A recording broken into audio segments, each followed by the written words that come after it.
Today is the fourth and last day of the boot camp. So, have you learned something? Yes, I think so. You actually learned a lot. And we'll take a look at your last pieces this afternoon. But as you've seen, as I said in the beginning, in only 4 days, we essentially squashed a whole year of NYU Film School. And you should be able now, by the time we get finished, to make what I would call broadcast quality video by yourself. This is, objectively, this is a remarkable transformation. For those of you who worked in the conventional television business, you know what it was like for years. You went out with a cameraman, a soundman, a producer, a crew, an editor. It was very, very expensive business to get involved with and very difficult and complicated to do. This is not so much a function of your genius, although it may be, but it's really a function of a fantastic transformation in technology. This technology actually happened on two levels. One is, of course, we've gone from these giant cameras and these things. When I was running New York Times Television, we built an edit conform room so that we could take our stuff to broadcast. That room alone cost $1 million to build in 1990. And of course, when you sat down to edit, you used to sit with a professional editor who got paid a fortune, and you would sit there and you'd go put it in a dissolve, and the guy would go tuck, tuck, tuck. You have no idea what he was doing, and wheels would spin around, stuff would come up, and the dissolve would come up. Today, as you saw yesterday, to take a dissolve, you go like this. And to edit, any 9-year-old can edit. And the software is free. And when it comes to cameras, you've seen the last 3 days the astonishing quality of iPhone video. I mean, it's breathtaking. So this whole notion of needing giant, expensive cameras, of needing complicated edit rooms, of needing editors, which we talked about on the first day, you don't want one. You don't want an editor. You don't want a cameraman. You don't want the expense. But mostly, you don't want the complication of these people getting in the way of your idea. To work with a crew is as dumb now as if you wanted to be a writer and you said, well, I want to write, a piece for a magazine, or I want to write a novel, and you'd say, great, you need 5 people. You need a guy for the pencil, you need somebody to hold the paper, and you need somebody to type the thing up when you're done. That would be insane. This is the old way of making television equally insane. So we've actually encountered what I would call the liberation of the medium, which is a fascinating thing. What makes it particularly fascinating is that in our culture, television and video are the most powerful media that we have. The average American, for better or for worse, spends 5 hours a day, every day, watching television. Probably in Sweden it's a little lower, but in Germany and England it's pretty much the same. The average American also spends 19 minutes a day reading. So this is the dominant medium of our society. This is, as you probably saw, President Trump, not that I'm getting political, spends most of his time watching television, and that's where he gets his information from. And it's a reflection of the society in which we live. The fact that this incredibly powerful medium has been in the hands of a couple of media companies is crazy, because print, since the invention of the printing press, has been in the hands of everyone. This is the democratization of print, came 500 years ago, and people like J.K. Rowling, who wrote Harry Potter, are not employees of Bertelsmann. They are just people who sat at home and came up with an idea and created it. So now this technology allows you for the first time, and really is the first time, to simply have an idea and create it. And you can create it at no cost, which means that in the television business, normally people agonize forever because it was so expensive. So they drafted a paper proposal, and they did a budget, and they took it to a meeting, and they tried to raise the money, and it took forever to make stuff. Now, if you want to make stuff, just pick up your iPhone and make it. And let's face it, some of it's going to be crap, and it will get better over time, particularly if you join the VJ.com, www.vj.com. We have a great place to join, only $14.95 a month. And as long as we're live streaming, why not take a shot? So the fact is that as you saw, in 4 days, you are now capable of making, I mean, you only make a minute, but you understand how easy this is to do. And it's not complicated, and the fact is you should just keep doing it, like writing. You should just keep writing all the time, and that's the only way you'll get better at this thing. The other aspect of this technological revolution, which is one we haven't talked about yet, but we'll talk about now, is the transformation in platforms. When I was young, maybe you and I were young, but nobody else in the room, there were only 3 television networks, essentially, NBC, ABC, and CBS, and PBS, if you want to see nature. And that was it. And they were the gatekeepers for the content. When I first started teaching at NYU many, many years ago, I actually took over because the guy who was supposed to teach the class died. And so they called me the day before, and they said, can you take over the class? I said, you must be desperate if you're calling me. I think they were. But there was a syllabus that I threw out immediately, and the core book for the course was something called Tube of Plenty, which is an idiotic idea, and it was about how incredible television was because we had these three networks. Now, if you look at the three networks produced, today they produce 0.00005% of the content because first came cable, which took us from 3 to 500 and then to 2,000. And then, by the way, this is not a national, this is a global phenomenon. So every country in the world now has the same technology. So every country in the world has 600 channels.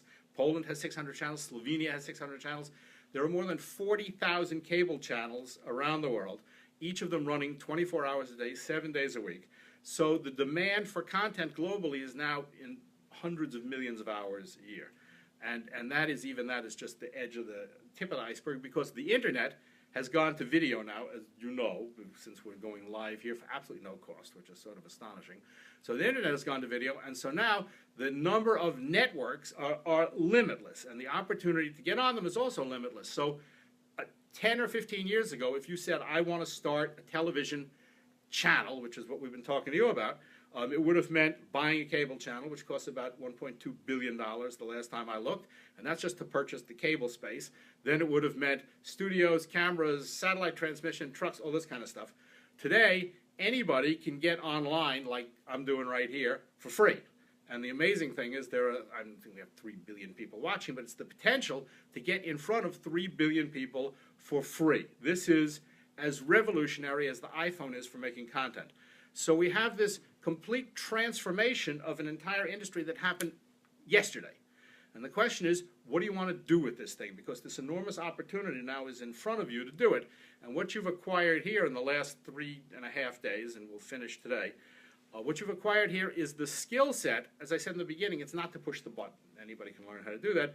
It's how to tell a compelling story. So now you have all the pieces in place to make something. And the question is, what do you want to do with this thing? I mean, okay, you may want to do it for your health service, you may want to do it for your newspaper, which is great, and that's a good start. And I'm not telling you to quit your jobs tomorrow, but I am saying that there is a macro revolution going on in terms of content. And as we said on the first day, if there's no revenue in this, you're wasting your time. So the real question is, how do you do it, what do you do, and how do you make money out of it? And this morning we're going to show you some examples of, we've trained more than 40,000 people, most of whom do nothing with it, but occasionally, every once in a while, we get somebody who actually takes off with the thing and actually turns it into a major business for themselves and makes some real money. So I just want to give you a demonstration of this.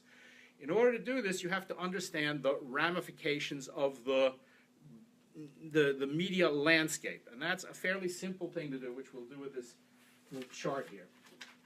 So, I get out my Sharpies just to draw you a demonstration of what's happened. It's a very simple thing to understand. If you think about the world of media when Len and I were young, right, a long time ago, sorry, there were essentially 3 networks in this country, NBC, ABC, and CBS, and they split a viewership of 100 million households, which meant that essentially you had no choice, you had to watch one of those networks. So every network delivered 30 million households, give or take. And that's how it was. And so the entire demand for television content in a year in the 1970s was 60,000 hours. So that pretty much the networks could produce on their own. That's why in the early days, if you wanted to work in television, you got a job at NBC or CBS or ABC or some local station, and that's what you did, and that's how you made a living. You got paid a salary, and you made stuff for them. From the point of view of the network, this was a license to print money, because at 30 million households meant they could charge advertisers a fortune. And so the money just flowed in because they ran 8 commercial minutes per half hour, and they sold the 30-second spots for a fortune because any advertiser wanted to be in front of 30 million households. And in those days, the average cost of producing an hour of television was pegged at $1 million in 1973. But it was easy. They could afford it. It didn't make any difference. That's what they called the golden age of television. My Mother, The Car, The Beverly Hillbillies, all this stuff produced by the studios, for the networks, by the networks, and there was no, every once in a while, you'd find some crazy guy who lived in Greenwich Village who made a documentary film once a year and got it on PBS. And that was the industry. Then a funny thing happened. This is all driven by technology. So a funny thing happened in terms of technology, and that was the advent of cable. So we went from 3 channels to 500 channels. And this is the 1980s and 1990s. And suddenly, the demand for content goes from 64,000 hours a year to 4.5 million hours a year, because you have to fill up the cable channels. There's no point in having a cable channel if you don't put stuff on it. So suddenly we go from this very small thing to this huge thing, and the networks start to look around and they go, where am I going to get this content from? And they began to buy stuff. I was fortunate enough to have launched New York Times Television just at this time, and the demand was limitless. They just kept going, can you make it, can you make it, can you make it? And they paid about, in those days, $250,000 to $300,000 per half hour for the shows. And those cable channels are still in business. And in fact, now there's 2,000 cable channels, and I said 40,000 channels worldwide. When I went to Sweden the first time, there was SVT, and that was all there was. So when we launched TV3, it suddenly doubled the capacity. And now, I don't know, how many channels do you get in Sweden on average? 500 channels, right? No, I got news for you. In Sweden, there are not enough production companies to manufacture the content to fill those 500 channels. But the 500 channels still have to be filled. So in fact, there are 40,000 channels internationally that have to be filled, plus 2,000 channels in this country. Just in this country alone, eating up 4.5 million. Now, we'll do a little exercise here, just like we did before.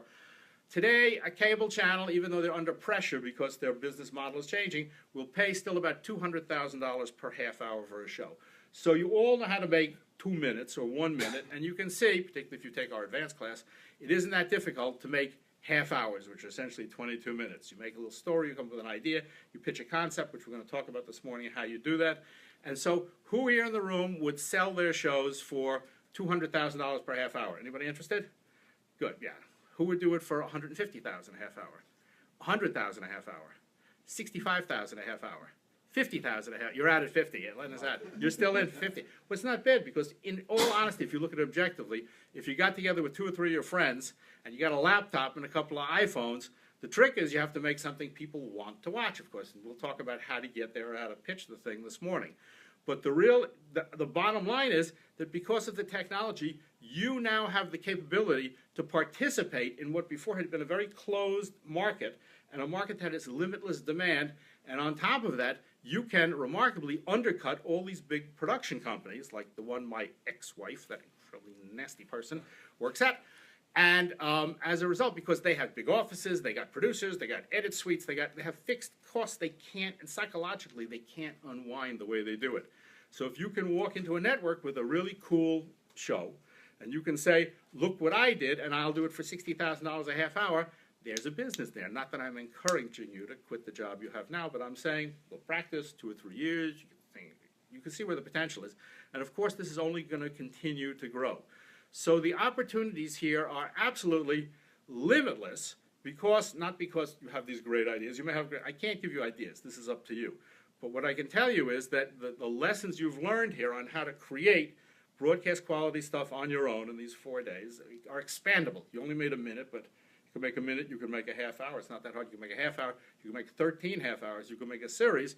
You have to have the idea, and as we talked about before, it's about character and arc of story. And you've seen enough television. You understand what sells and what doesn't sell. And if you're really interested in doing this, you have a fantastic machine in your living room that tells you what the networks are buying. It's your television. Just turn it on. Because if you look at Food Channel, they're all basically the same. And HGTV, they're all basically the same. And Travel Channel, they all basically the same. And basically just watch Bourdain and reproduce that. Because that's all these people are looking for. Character, arc of story. Period. Very easy to do. So we are now going to show you some samples. We'll turn off the live stream because we have issues here about privacy and rights. But for you, since you paid, and you didn't pay, but you may want to attend the next one of these next week in London or next month here. See you later.